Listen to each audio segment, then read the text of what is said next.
I'm going to be sharing with you a few insights that the Lord has begun to give me for 2022. And there's some treacheries that are ahead that we want to be aware of, and also how to position ourselves for that. Because in the Lord, we are going to know his goodness. And that's what we want to make sure, is that we are within those perimeters, because there's going to be shaking.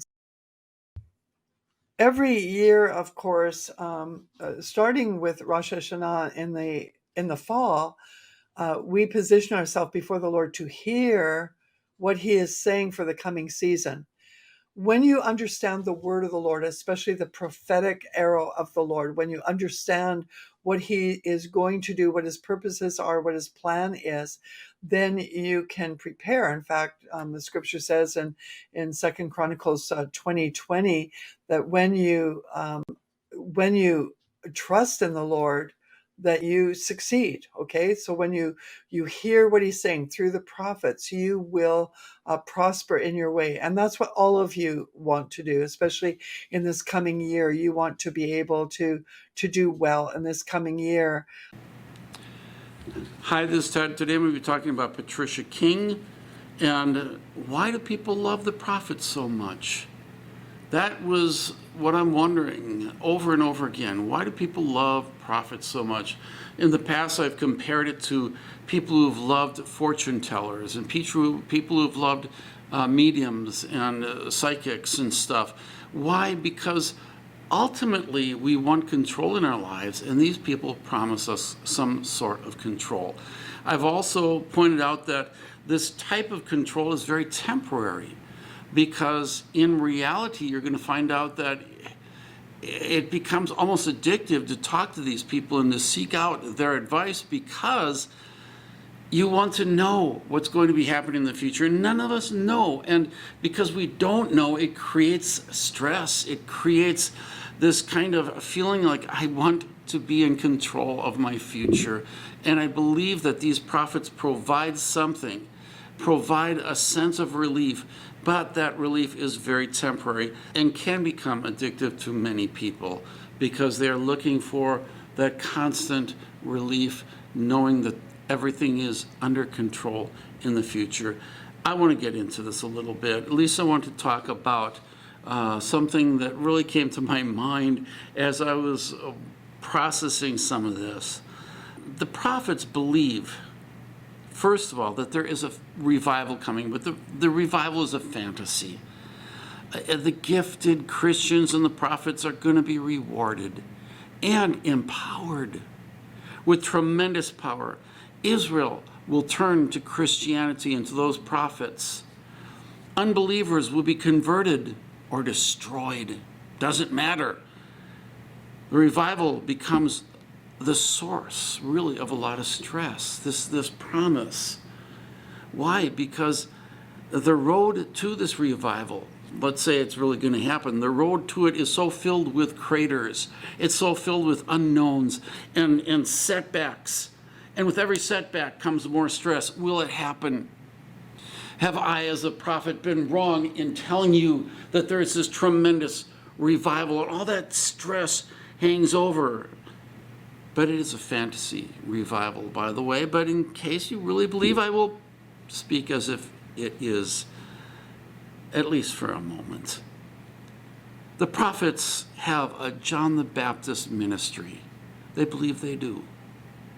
They believe it is their duty, their job, that God has given them the responsibility to prepare this land for the coming of the revival. How do they prepare for the land? Abortion needs to be gotten rid of. The LGBTQ community needs to be out, shoved underground. And all of these things, as long as they're shoved underground, it's good, because the laws are most important.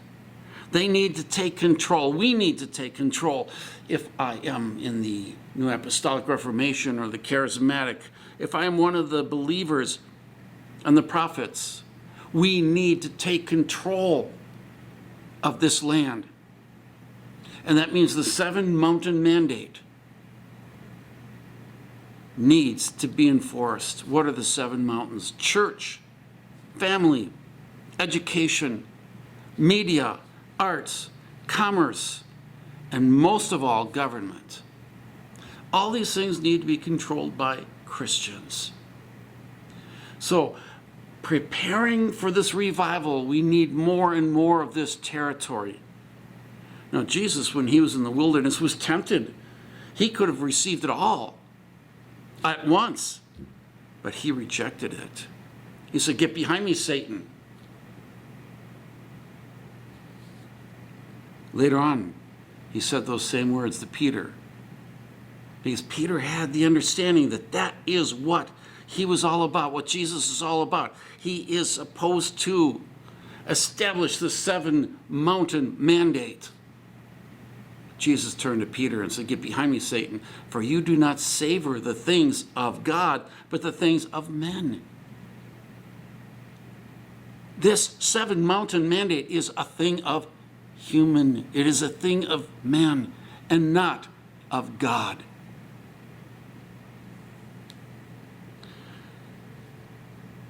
The enemy to the prophet is powerful.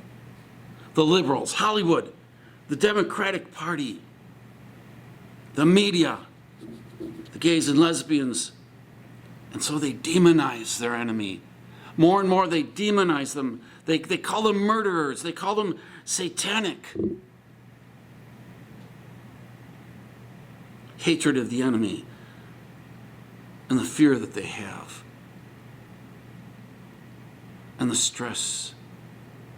All these things begin to entangle them. And they are unaware. Why? Because their focus is on their enemy. Sometimes they have hope. Sometimes things look good. A president who gives them just about everything they want. And they begin to believe that the end is in sight. The revival is close. The prophets stir up even more hope for all the people, saying the future is good. But when the loss comes, they fear. And they do fear. Every message you hear from a prophet or pastor talking about fear, saying you have to overcome fear and trust the Lord, trust in the prophets, every one of those comes from their own fears. Fears that somehow things just aren't right. Fear combines with the anger and the hatred and the stress, and the web gets tighter. They say God is in control. Don't give up. God will destroy his enemies. God will expose the enemy's corruption. People feel good about this because it gives them the sense that things are under control. These people who don't believe in us and who laugh at us and mock us, they will face the day when they will be the ones who are laughed at. God is on our side. Follow the prophets. Listen to the prophets. Follow them, and everything will be okay. Again and again, the prophets speak. But over and over again, their enemies prevail. And with every failure, prophets lash out. You don't pray enough. You don't believe enough. You're not holy enough. You're not following God well enough.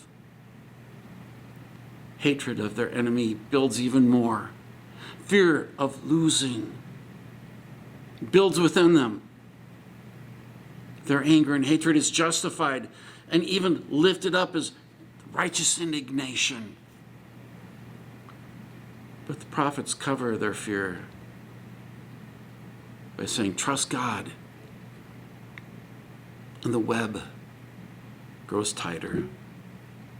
They don't notice because they only see their enemies. And the promises of fellow prophets who said their time is coming. With every promise comes a moment of hope. And when that hope comes, there comes joy. But it's a false sense of control. And the day never comes. And the day will never come. And as the years will pass, their souls will slowly wither away. The love that they did have for God, if they did have it, is sucked out and will be sucked out by their own hatred, by their own anger, by their own fear. The enemy that they had was never really one on the outside their door, destroying a promise of a world that they could rule in. That was not their enemy. The real enemy was their own anger, hatred, and fear. That was the food they fed to each other and to others. Anger, hatred, and fear. And this is the food that slowly will drain the life out of them. This is Ted.